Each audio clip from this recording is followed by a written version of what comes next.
I still can't believe I actually went through with it. One minute I'm just hanging out, messing around with my best friend, and the next thing I know, I'm standing in my living room, half undressed, wondering how the hell things got this weird. All because of a stupid bet. It started on a Friday night like any other.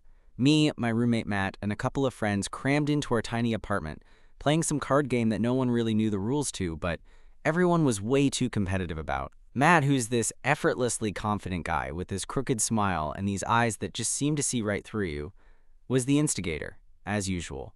He's the kind of guy who never shuts up and somehow always knows exactly how to push your buttons without crossing any lines.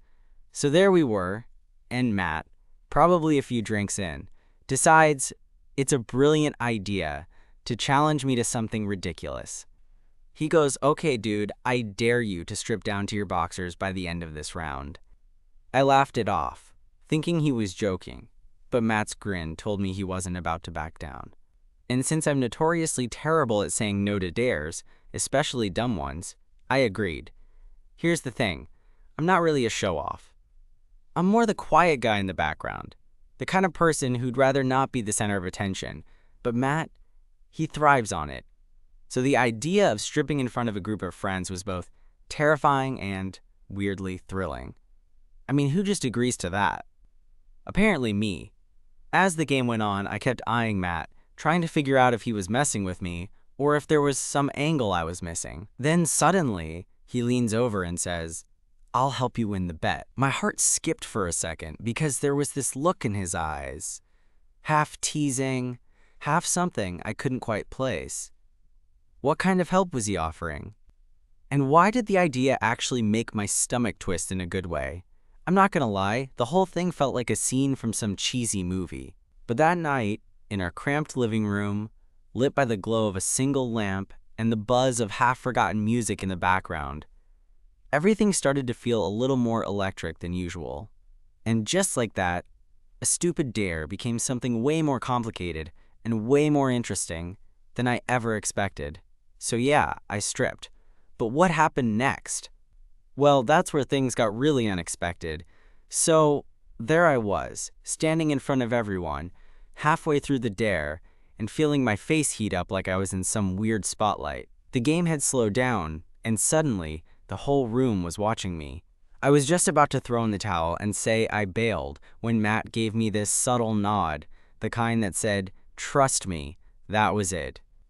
My heartbeat sped up, and I started pulling off my shirt, one button at a time. Everyone was quiet, and for a moment, I could only hear the music humming in the background and the faint shuffle of the cards on the table.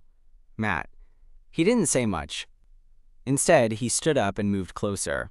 "Here," he said softly, reaching for my sleeves like he was helping me with a jacket or something casual.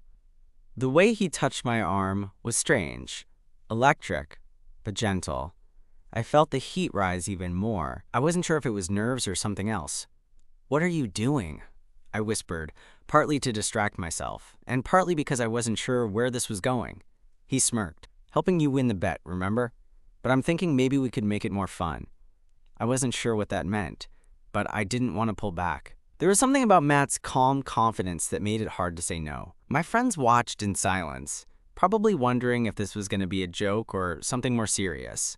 "Like how?" I asked, trying to sound casual but feeling anything but. Matt chuckled low. "Like this." He leaned in just a little, close enough that I could see the curve of his smile and the way his eyes flickered with mischief. Then, without missing a beat, he lightly tugged the hem of my shirt, helping me lift it over my head. It was such a simple thing, but the way he did it, slow, deliberate, it made me catch my breath. I realized I wasn't just nervous anymore. I was curious, maybe even a little excited. "Okay, that's enough," I mumbled, but when I looked around, everyone seemed to be enjoying the show, or at least pretending to, and Matt's grin only got wider. "Not yet," he said, voice low enough that only I could hear. "We're just getting started." That line sent a shiver down my spine. I wasn't sure if I was terrified or thrilled, but I was definitely hooked. The rest of the night blurred a bit after that. Matt stayed close, guiding me through the dare, but it felt less like a joke and more like a dance. When I finally dropped down to my boxers, the room erupted in cheers and laughter. I was flushed and breathing hard, but it wasn't embarrassment that hit me most. It was the way Matt looked at me, like he'd been waiting for this moment for a long time.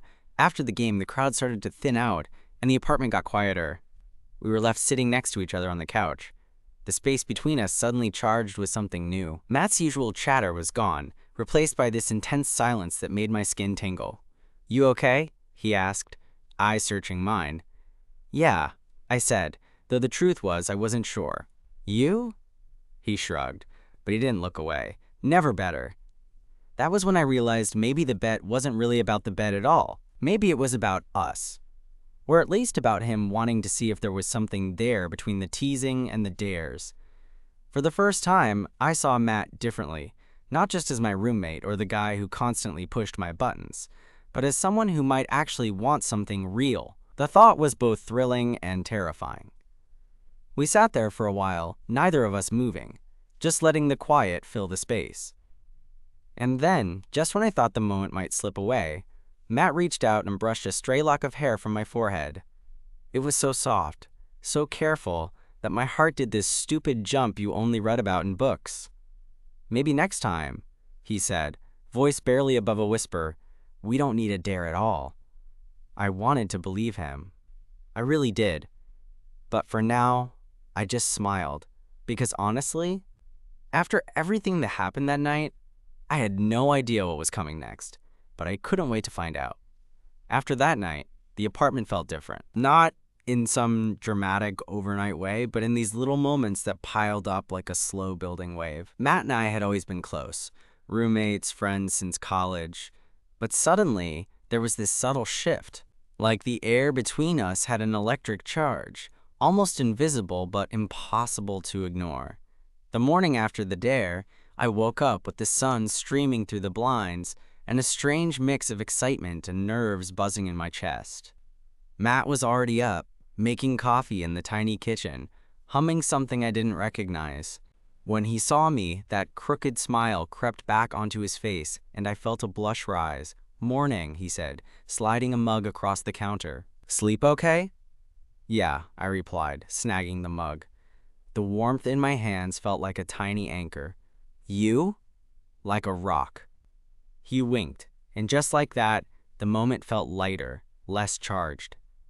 But even as the day went on, I caught myself stealing glances at him. The way his hair fell over his forehead when he concentrated. The way he laughed at things that weren't even that funny. I was suddenly hyper-aware of all the little things that made him Matt. The guy who dared me to strip on a whim, and then somehow turned it into something. More. That weekend, we ended up back at the same spot. A small dive bar downtown, where none of our friends knew us, and the music was loud enough to drown out awkward silences. Matt was sitting beside me, elbows resting on the sticky tabletop, smirking like he knew some secret. "So," he said, twisting the straw in his glass, "have you thought about that maybe next time thing?" I raised an eyebrow, trying to play it cool, but my heart betrayed me by racing a little. "Thought about what exactly?" "You know." His grin widened, not needing a dare, just hanging out. Maybe more than that. There it was, the question hanging between us, heavy and real. I took a breath, trying to sort through the sudden rush of feelings. Excitement, uncertainty, maybe even a bit of fear. What if I ruined the friendship? What if he was just messing with me? But the truth was, more than anything, I wanted to say yes. Before I could answer, he leaned in just enough for me to feel the heat radiating from his body. "I'm serious, man," he said quietly. "I've wanted to tell you for a while, but I wasn't sure if you felt the same." My stomach flipped. "I do," I admitted, voice barely above a whisper. It was like the whole bar disappeared for a second, the noise fading until it was just the two of us. Then, with a slow, deliberate motion, Matt reached over and took my hand. It was warm, steady, and for the first time, I realized how much I had been craving this kind of contact. We didn't rush anything after that night. No grand declarations or dramatic moments. just a quiet understanding that things were changing. Little texts during the day, casual touches that lingered a moment longer than necessary, stolen glances that said everything words couldn't. One night, a couple of weeks later, we found ourselves back at our apartment after a late shift. Matt was sprawled on the couch, scrolling through his phone, and I was sitting beside him, pretending to focus on a book but really just watching him. Out of nowhere, he looked over and smirked. "Remember the bet?" I laughed softly. How could I forget? He shifted closer, his shoulder brushing mine. "I've been thinking maybe we should make our own bets. Ones that don't involve stripping in front of people." I nudged him playfully. "What kind of bets?" He shrugged, but the sparkle in his eyes told me he was already planning something. Something a little more personal. Before I could ask what he meant, Matt leaned in and pressed his lips to mine. It was soft, tentative, like testing the waters, but it ignited something inside me that I didn't even realize was simmering beneath the surface. When we pulled apart, he grinned like a kid caught sneaking cookies. "See? Much better than a stupid dare." I nodded, still catching my breath. "Yeah, definitely better." From that moment on, things unfolded naturally. We went from roommates to something more without any big announcements or pressure. Just shared nights, lazy mornings, and a growing closeness that felt like coming home. But even as everything seemed to fall into place, part of me wondered how long this could last. Matt was the kind of guy who thrived on excitement, on challenges, and dares. Would this new, quieter version of us satisfy that? Or would the thrill eventually fade, leaving us with nothing but the ordinary? I didn't have the answers yet. All I knew was that for now, I was willing to find out. Because sometimes, the best stories start with a dare, and a little bit of help from the person you least expect. The next few weeks were a strange kind of perfect. Matt and I slipped into this rhythm that felt new but also familiar, like we'd been dancing around this connection for years without ever admitting it. There were small moments, a touch here, a glance there, that built up into something I wasn't ready to name, but I wasn't afraid of either. One Saturday afternoon, we found ourselves lounging on the worn-out couch, the city's noise filtering through the cracked open window. Matt was flipping channels aimlessly, but I was watching him more than the TV. His hair was tousled from sleep, and his eyes had that lazy, content look that made me want to reach out and trace the lines of his face. "Hey," I said, breaking the quiet. He turned to me, eyebrow raised. "Hey!" I hesitated, then blurted out, "Do you ever think about what this is? Us?" Matt's smile softened, and he shifted to face me fully. "All the time," he admitted. "But I don't think it needs a label. Not yet, anyway." I nodded, feeling some kind of relief. Labels always felt like a trap to me, like pressing pause on something that should move and grow naturally. "Yeah," I said. I don't want to mess this up." Matt reached over and took my hand, our fingers intertwining easily. "You're not going to mess it up. Neither of us is." That simple promise settled something in me. It wasn't that I stopped worrying entirely, but it gave me a foothold to hang on to when my mind spiraled into what-ifs. A few days later, Matt suggested we take a break from the usual Friday night scene and try something different. "Let's do a road trip," he said, all excited. "No plan, just drive. See where we end up." I was hesitant at first. Road trips with friends usually meant chaos and bad decisions. But with Matt, it felt like an adventure waiting to happen. So we packed a bag, grabbed some snacks, and hit the highway with no destination in mind. The sun was setting by the time we pulled off onto a quiet stretch of coastline. The air smelled like salt and pine, and the sky was streaked with pink and orange. We kicked off our shoes and walked barefoot across the cool sand, the waves lapping at our feet. Matt stopped and turned to me, eyes reflecting the fading light. "You know, I've never really done anything like this before." "Me neither," I replied, feeling the warmth of the moment settle deep in my chest. He reached out, brushing damp hair from my face. "I'm glad it's with you." I wanted to say something clever or profound, but all I managed was a shaky laugh. "You're full of surprises." He smiled, that slow, genuine smile that made me want to lean in closer. We spent the night in a tiny motel just off the beach, sharing a bed and stories until the early hours. There was no pressure, no expectations, just two people figuring out what this all meant, one quiet moment at a time. Back home, reality crept back in. Work, bills, the usual grind. But Matt and I found ways to sneak in these pockets of connection. Lazy Sunday brunches, late-night movies, even a few more bets that didn't involve stripping, but still made us laugh like idiots. One evening, as we were cooking dinner together, Matt caught me off guard. He pulled me into a quick, teasing kiss, then whispered, "You're more than just my roommate now, you know." I laughed, heart pounding. "No kidding." "Seriously," he said, eyes gleaming. "I want this to be us, not just a phase or a joke, something real." I swallowed hard. Me too. But even as I said it, a knot tightened in my stomach, because as much as I wanted to believe in us, there was still this lingering doubt. What if Matt's thrill-seeking nature meant he'd get bored? What if this was just another game to him, and I was just a player? One night, I found myself lying awake, staring at the ceiling, replaying every moment between us. The way he looks at me, the way he touches me, it all felt so real. But I couldn't shake the fear that maybe I was the only one who felt that way. I decided to bring it up the next day, nervous, but needing to know. "Matt," I started, hesitant, "do you ever worry this won't last? That, the excitement will fade?" He looked at me, surprised for a second, then serious. "Yeah, I do. But maybe that's okay. Maybe it's about what we do with what we have now, not some perfect forever." His words hit me harder than I expected. It was like an invitation to stop overthinking and just be present. "And if it does fade?" I asked. Matt shrugged, smiling softly.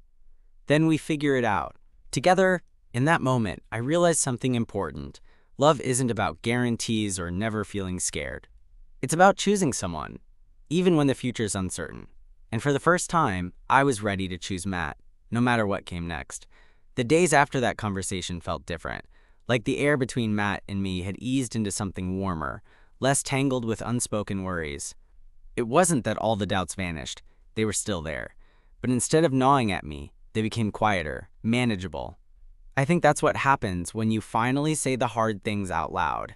They lose some of their power. One evening, a few nights later, Matt came home looking like he'd had a long day, his usual confident swagger a little more subdued. I was sitting at the kitchen table, nursing a beer, when he dropped his bag by the door and flopped down beside me. "You look tired," I said. "Yeah," he admitted, rubbing the back of his neck. "Work was a nightmare, but hey," he forced a grin, "at least I get to come home to you." I smiled, feeling the warmth spread through my chest. There was something about the way he said it, like he meant it, not just throwing out some line to make me feel better. "Want me to make dinner?" I offered. He nodded, then looked over at me with that teasing glint in his eye. "Only if you promise not to burn the kitchen down," I laughed, standing up to grab the ingredients. Cooking with Matt was one of those simple pleasures that made everything else fade away. The noise of the city, the stress of work, even those lingering doubts. We moved around each other easily, stealing tastes, sharing jokes, the kind of comfortable silence that only happens with people who know you inside and out. Midway through chopping vegetables, Matt paused and looked at me, that serious look back in his eyes. "Hey," he said quietly, "I've been thinking about that bet night again." I raised an eyebrow. "Oh yeah, which part?" "That moment when I helped you strip," he said, smirking. "I meant it, you know. I wanted to help, but not just with the bet." I swallowed, feeling my cheeks warm. Matt had this way of making the room feel smaller, the world narrowing down to just us. "What do you mean?" I whispered. He took a step closer, and before I knew it, his hand was resting on my waist. "I wanted to help you feel safe, to show you that it's okay to let your guard down. With me." I blinked, heart pounding like a drum in my chest. It was one thing to tease and joke around, but this, the honesty, the vulnerability, it was something else entirely. "I'm glad," I said softly. "I think I've been waiting for that without even realizing it." Matt smiled, a slow, genuine smile that made my knees weak. Then, just like that, he leaned in and kissed me. It wasn't rushed or desperate. It was calm, steady, like coming home after a long journey. When we pulled apart, I caught my breath. "So," I said, trying to sound casual but failing miserably, "does this mean you're ready for more bets? Ones without the stripping part?" He grinned. "Only if you're in." That night, we stayed up talking until the early morning, sharing stories about our pasts, our fears, our hopes. For the first time, I felt like Matt was really letting me in, not just as a friend or a roommate, but as someone who trusted me with the parts of himself he usually kept hidden. Over the next few days, we started making plans. Not the wild, spontaneous kind Matt usually thrived on, but quiet, intentional things. Dinner dates at that little Italian place around the corner, weekend hikes where we could talk without distractions, even lazy afternoons just hanging out in the park with no agenda. One afternoon, as we sat on a bench watching the sun dip below the skyline, Matt turned to me and said, "You know, I used to think I needed constant excitement to feel alive, but now I think it's just about finding the right person to share the quiet moments with." I smiled, squeezing his hand. "I'm glad it's me." He laughed, a soft, happy sound. "Me too." But as much as things felt good, real even, I couldn't shake the lingering question. Was Matt's thrill-seeking nature truly behind us, or was this just the calm before the storm? Then one evening, out of nowhere, it hit me. We were sitting on the couch watching some cheesy movie when Matt's phone buzzed. He glanced at it, then shot me a look that was half apologetic, half mischievous. "Guess who just dared me to join a midnight rooftop party?" I groaned. "Seriously? You promised we'd take it easy." He shrugged, that crooked smile spreading across his face. "I know, but you can't tame me that easily." I laughed, shaking my head. "You're impossible." Matt leaned in, brushing his lips against my temple. "But I'm your impossible." And in that moment, I realized that whatever came next, the bets, the dares, the unexpected twists, I was ready. Because with Matt, life was never boring, and somehow, that was exactly what I needed. I watched Matt's grin in the dim light of the living room, that familiar mix of mischief and charm playing on his lips. Midnight rooftop party. Classic Matt. The part of me that loved stability groaned inwardly, but the part that had fallen for him knew better than to expect anything less than unpredictable. "Are you seriously going?" I asked, pretending to sound annoyed but secretly curious. He shrugged, standing up and stretching like he hadn't just been dared into some spontaneous adventure. "It's a party, man. You can't say no to those." I sighed, but didn't argue. Instead, I caught his eye and said quietly, "Promise me you'll be careful at least." He gave me that crooked smile that always made my heart skip a beat. "For you?" "Always." Later that night, after he left, I sat on the couch staring at my phone, waiting for a text. I wasn't sure what I was waiting for exactly.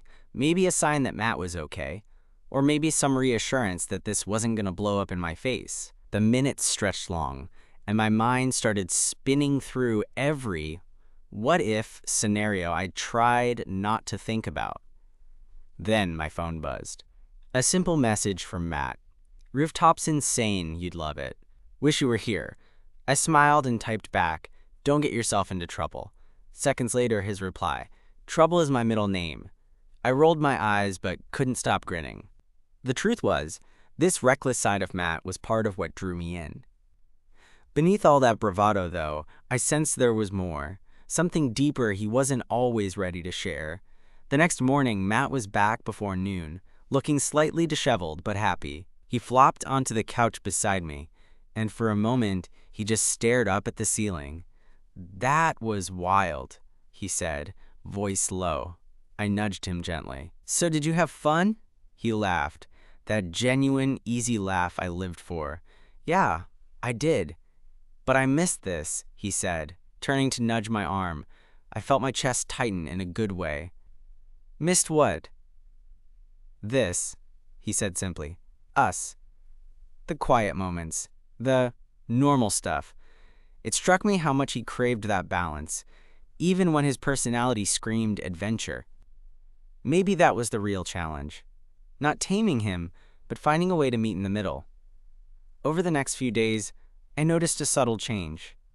Matt still chased the thrill, But he also made an effort to slow down when we were together. We started cooking dinners more often, going for late-night walks, and even planning a weekend getaway that didn't involve any wild parties or bets. One evening, as we sat on the fire escape watching the city lights flicker, Matt turned to me with a seriousness rare for him. "Can I be honest?" he asked. "Always," I replied. He took a deep breath. "Sometimes I'm scared. Not about us, but who I am. I've spent so long running from everything, pushing people away. But with you, it feels different. Safe." I reached out, squeezing his hand. "I'm scared too. But maybe that's okay. We don't have to have all the answers right now." He smiled, relief flooding his face. "Yeah, together." That night, lying beside him, I realized how much I'd wanted this. Someone who understood the chaos and the calm, the thrill and the fear. Matt wasn't perfect, and neither was I, but maybe perfection wasn't the point. A few weeks later, Matt surprised me by organizing something completely out of character, a quiet picnic in the park. We sprawled on a blanket under a sky full of stars, sharing stories and laughter. At one point, he looked at me and said, "Remember that first dare? When I helped you strip?" I laughed, shaking my head. "How could I forget?" "Well," he said, leaning in, "I've been thinking, maybe we don't need dares to bring us closer. Maybe it's about the little things." I nodded, heart full. Yeah, the little things matter the most. As we sat there, wrapped in the comfort of each other's presence, I knew one thing for sure. No matter where this crazy ride took us, I was in it with Matt. Dare or no dare, wild rooftop parties or quiet nights in. This was real, messy, unpredictable life, and I wouldn't have it any other way. Months passed, and with each one, Matt and I grew closer in ways I hadn't thought possible. The thrill of dares and spontaneous bets wasn't gone. It was woven into something steadier, something that felt like home. We learned how to balance his restless spirit with the calm I craved, and in that space, something real blossomed. One quiet Sunday afternoon, we found ourselves back on the fire escape, the city humming softly beneath us. Matt pulled a small, worn-out book from his jacket pocket, flipping it open to a page dog-eared long ago. "I want to read you something," he said, voice a little hesitant. I smiled, already knowing this was one of his ways of showing he cared. He cleared his throat and started reading a poem, something he'd scribbled down during one of those restless nights when his mind wouldn't quiet. His voice was steady but soft, carrying a vulnerability I hadn't heard before. When he finished, he looked at me, eyes searching. "I guess what I'm trying to say is, you helped me find a way to slow down, to stop running. You make me want to stay." I felt my throat tighten, the weight of those words sinking in. "Matt," I whispered, "you've done the same for me." We sat there, side by side, the city stretching out before us like a promise. No grand declarations, no fireworks, just two people who dared to be honest, to be vulnerable, and found something worth holding on to. Later, as the sun dipped below the horizon, Matt slipped his hand into mine. It wasn't a dare or a challenge this time. It was simply us, solid, sure, and quietly beautiful. I realized then that love isn't always about the loud moments or wild gestures. Sometimes, it's in the soft spaces between, the shared glances, the gentle touches, the courage to be seen completely. And with Matt, I was finally ready to be seen.